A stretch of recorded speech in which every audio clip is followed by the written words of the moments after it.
नमस्कार दोस्तों। स्वागत है आपका अपने यूट्यूब चैनल जीके व अंकित डेटा में। आशा करता हूँ आप सभी लोग अच्छे होंगे। आपकी जो यूपीएसआई की जो पॉलिटी स्पेशल सीरीज़ चल रही है, जो कि यूपी कांस्टेबल और यूपीएसआई के लिए, दोनों के लिए बहुत ही ज़्यादा इंपॉर्टेंट है।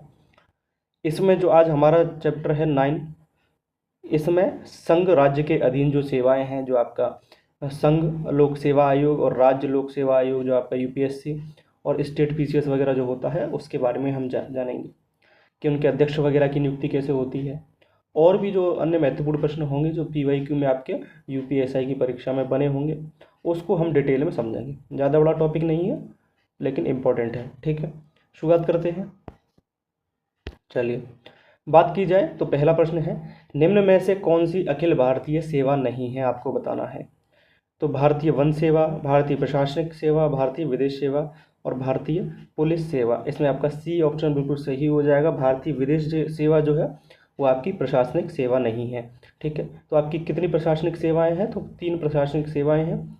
तो IAS, ठीक है, भारतीय कितनी सेवा, अखिल भारतीय सेवाएं हैं?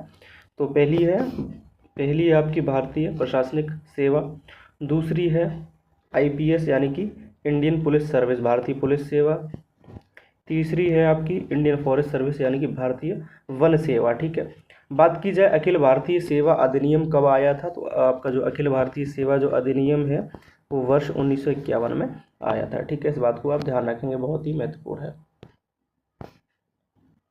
अगला प्रश्न है, निम्नलिखित में से कौन सी एक अखिल भारतीय सेवा है, आपको बताना है।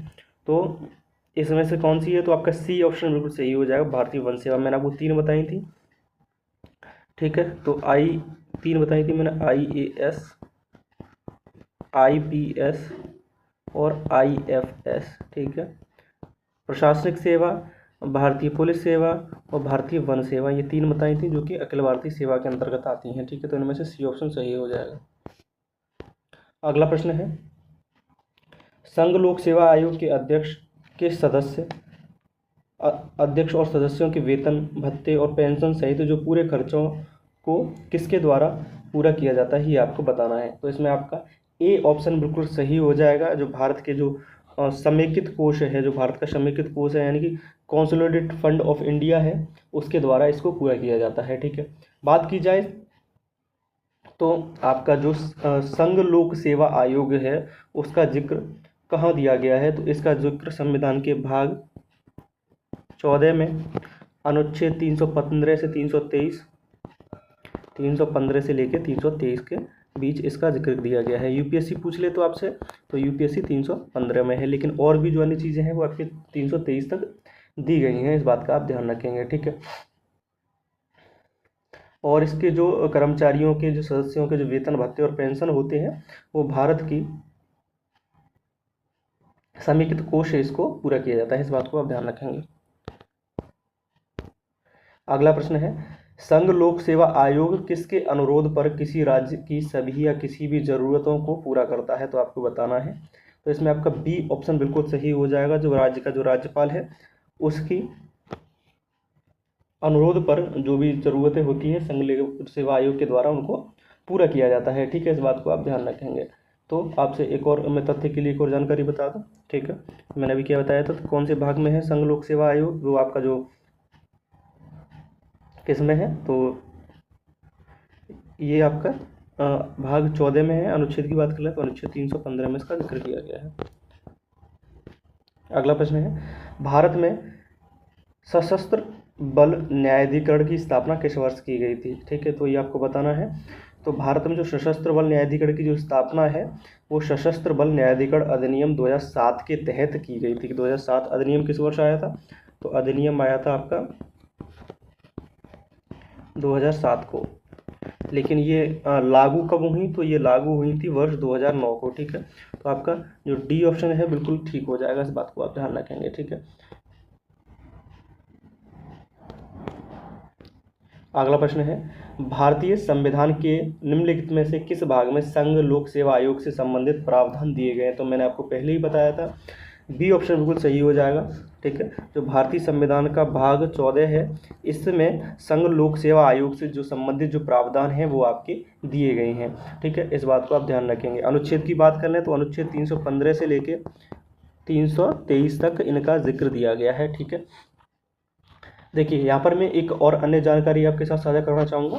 देखिए यूपीएससी यानी कि जो संघ लोक सेवा आयोग है, यानी कि जो संघ के अंदर होता है लोक सेवा आयोग, उसके जो सदस्यों के और अध्यक्ष का जो कार्यकाल होता है वो कितना होता है, तो वो होता है 6 या 65, यानी कि वो 6 वर्ष तक रह सकता है अपने पद पर, और अधिकतम 65 वर्ष की आयु तक वो अपने पद पर रहता है। ठीक है, वहीं अगर राज्य की बात कर लें, ठीक है, वहीं अगर राज्य की बात कर लें तो वर्ष तो 6 ही रहते हैं, लेकिन जो क्या कहते हैं उनकी आयु है वो अधिकतम 62 वर्ष हो जाती है संघ में। इसी तरीके से केंद्र में आपका जो उच्चतम न्यायालय है यानी कि सुप्रीम कोर्ट है, उसके जो जजों की है वो भी 65 वर्ष है सिर्फ, उसमें वर्षों का कोई 6 वर्ष इस तरीके से कोई नहीं है, 65 वर्ष की आयु तक वो न्यायाधीश रह सकता है।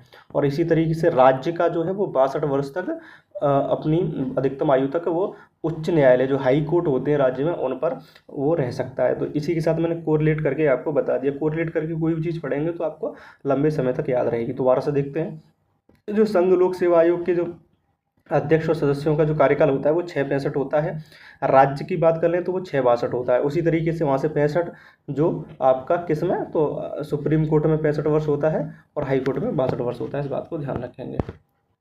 अगला प्रश्न है, निम्नलिखित में से कौन सा भू राजस्व प्रणाली में सही पदानुक्रम है, आपको बताना है। भू राजस्व जो प्रणाली है उसमें जो अनुक्रम है वो आपको बताना है। तो आपका इसमें सबसे पहले जो आएगा वो आपका गांव आएगा। क्या आएगा, तो गांव आएगा। ठीक है, सबसे पहले आएगा गांव, तो ए से लगे बिल्कुल सही हो जाएगा। फिर आएगा आपका तालुका, कुछ गाँव का जो समूह होता है वो तालुका कहलाता है। फिर आएगा आपका राजस्व विभाग डी, और फिर आएगा कलेक्ट्रेट। ठीक है, तो ए बी डी सी आपका हो जाएगा, यानी कि सी ऑप्शन बिल्कुल ठीक हो जाएगा। अगला प्रश्न है, संसद द्वारा अखिल भारतीय सेवा अधिनियम किस वर्ष अधिनियमित किया गया था। ये मैंने आपको पहले ही बताया था। संसद द्वारा जो अखिल भारतीय सेवा अधिनियम है वो उन वर्ष 1951 में अधिनियमित किया गया था। इस बात को आप ध्यान रखेंगे। ठीक है, अगला प्रश्न है, निम्नलिखित में से किस विषय में संसद को भारतीय संविधान के अनुसार कानून को व्यापक शक्ति प्राप्त है। तो किस विषय में है, तो आपका सी ऑप्शन बिल्कुल सही हो जाएगा। जो बैंकिंग का जो क्षेत्र है, ठीक है, वो संविधान के अनुसार उस क्षेत्र में भारतीय संसद को व्यापक शक्ति प्राप्त है। इस बात का आप ध्यान रखेंगे। ठीक है,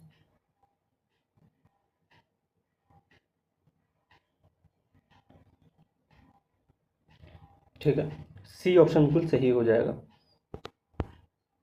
अगला प्रश्न है, संविधान के अनुसार सिविल सेवकों के संबंध में निम्न में से कौन सा सही है, ये आपको बताना है। ठीक है, पहला है अनुच्छेद 311 अखिल भारतीय सिविल सेवाओं शाखाओं की स्थापना के संबंध में वर्णन देता है, तो बिल्कुल गलत है ये। ठीक है, दूसरा है संविधान का अनुच्छेद 312 उन्हें राजनीतिक रूप से प्रेरित या प्रतिहिंसाशील कार्रवाई से बचता है, तो ये भी आपका गलत है। तो आपका डी ऑप्शन दोनों ही गलत हो जाएंगे, ना आपका पी गलत सही है और ना ही आपका जो क्यू है वो सही है। तो बात करते हैं 311 और 312 में आपका दिया क्या गया है।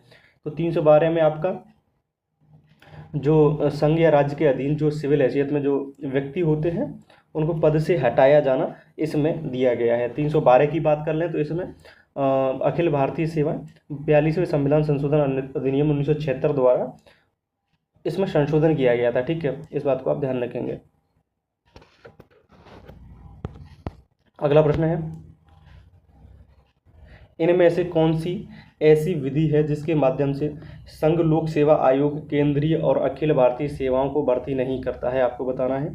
तो किस तरीके से नहीं करता है, तो डी ऑप्शन बिल्कुल ठीक हो जाएगा। क्या इनमें मंत्री सिफारिश से चलती है, तो नहीं। ठीक है, बाकी आपकी सीधी भर्ती, प्रोन्नति यानी कि जो प्रमोशन होता है या प्रतिनियुक्ति, ये सभी चलता है, लेकिन मंत्री सिफारिश इस तरीके का कोई भी जिक्र नहीं दिया गया है। ठीक है, अगला प्रश्न है,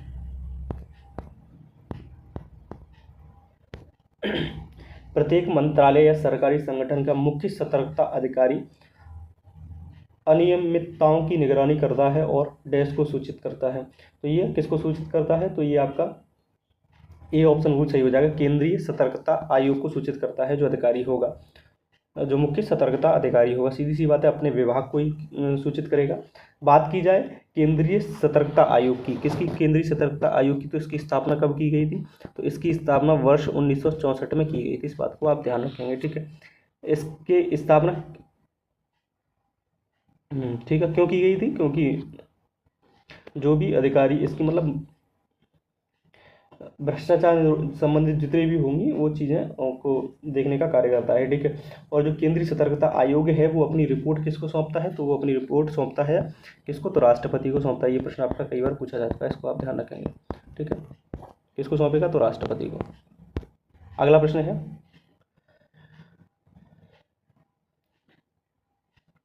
डैश समिति के अध्यक्ष होते हैं जिनकी सिफारिशों पर केंद्र सरकार प्रवर्तन निदेशक नियुक्त करती है, आपको बताना है।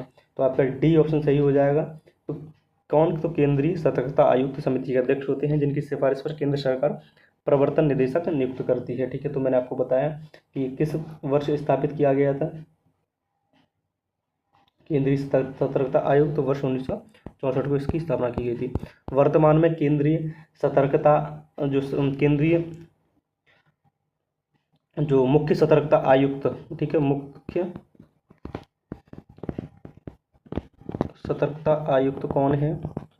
तो ये हैं आपके एस राजीव, ठीक है। इस बात को आप ध्यान रखें। तो भारत के वर्तमान सतर्कता आयुक्त कौन है? तो एस राजीव। तो यहाँ से भी आपका प्रश्न बन जाता है, ठीक है। जैसे मान लीजिए कोई आयोग है, महत्वपूर्ण आयोग है, जैसे आपका यूपीएससी का पूछ लेता है, तो यूपीएससी की मैं आपको बताना चाहूँ तो यूपीएससी के वर्तमान में कौन है? तो प्रीति सूदन है। यूपीएससी की कौन है? तो प्रीति सूदन है,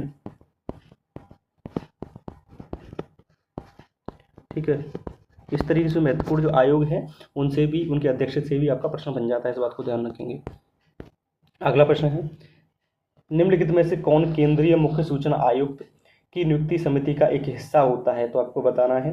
तो इसमें पहला है पी प्रधानमंत्री, क्यू लोकसभा के विपक्ष के नेता, आर भारत के मुख्य न्यायाधीश और एस भारत के राष्ट्रपति। तो इसमें आपके दो लोग जो होते हैं, इसकी जो मुख्य सूचना आयुक्त होता है उसकी नियुक्ति के लिए उस समिति का हिस्सा होते हैं। तो आपके प्रधानमंत्री होते हैं और लोकसभा विपक्ष के नेता होते हैं, यानी कि पी और क्यू आपके बिल्कुल ठीक हो जाएंगे, ठीक है। अगला प्रश्न है, राज्यों के लोक सेवा आयोग के अध्यक्ष की नियुक्ति कौन करता है? तो इनकी जो नियुक्ति करता है राज्यों के लोक सेवा आयोग की, वो बी ऑप्शन बिल्कुल सही हो जाएगा। कौन करेगा? तो राज्यपाल के द्वारा इनकी नियुक्ति की जाती है। बात की जाए संघ में जो है उनकी राष्ट्रपति के द्वारा की जाती है और राष्ट्रपति के द्वारा ही उनको हटाया जाता है, ठीक है। अगला प्रश्न है, एक कार्मिक मामले में भारत सरकार की समन्वयकारी एजेंसी है, वो आपको बताना है। तो क्या है? तो बी ऑप्शन सही हो जाएगा, कार्मिक लोक शिकायत और पेंशन मंत्रालय।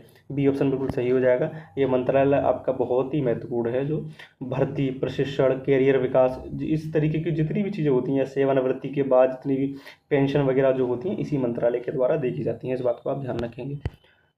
अगला प्रश्न है, निम्न में से कौन से कार्यकलाप कार्मिक लोक शिकायत और पेंशन मंत्रालय द्वारा किए जाते हैं, ये आपको बताना है, ठीक है। तो आपका क्या इसमें से कौन से किए जाते हैं? तो मैंने आपको भी बताया। तो भर्ती भी की जाती है, प्रशिक्षण भी किया जाता है, सेवा निवृत्ति उपरांत जो वितरण वगैरह होता है पेंशन का वो भी किया जाता है। ये ऑप्शन सही हो जाएगा, PQR। बहुत ही महत्वपूर्ण मंत्रालय है। अगला प्रश्न है, एक जिले में सामान्य प्रशासन का जो प्रमुख होता है वो कौन होता है? तो आपका सी ऑप्शन बिल्कुल सही हो जाए। एक जिले में जो सामान्य प्रशासन का जो प्रमुख होता है वो जिलाधिकारी होता है, ठीक है। इस बात को आप ध्यान रखेंगे। भारतीय प्रशासनिक सेवा के द्वारा इनको चुना जाता है, यानी कि यूपीएससी के द्वारा ये चुने जाते हैं। इस बात को आप ध्यान रखेंगे। तो यहाँ पर आपके जो संघ लोक सेवा और आयोग और राज्य लोक सेवा आयोग से संबंधित जो महत्वपूर्ण प्रश्न बने थे वो आपके यहाँ पर समाप्त होते हैं, जो कि आपकी यूपीएससी की प्रीवियस ईयर परीक्षा में पूछे जा चुके हैं। आशा करता हूँ आप सभी लोगों को क्लास अच्छी लगी होगी। क्लास अच्छी लगी हो तो अपने चैनल को सब्सक्राइब कीजिए और ज़्यादा से ज़्यादा शेयर कीजिए और अपना प्यार इसी तरीके से बनाए रखिए। मिलते हैं अपनी अगली किसी वीडियो में, तब तक के लिए धन्यवाद। कोई भी डाउट हो तो आप कमेंट कर सकते हैं, मैं उसका रिप्लाई ज़रूर दूंगा। चलिए।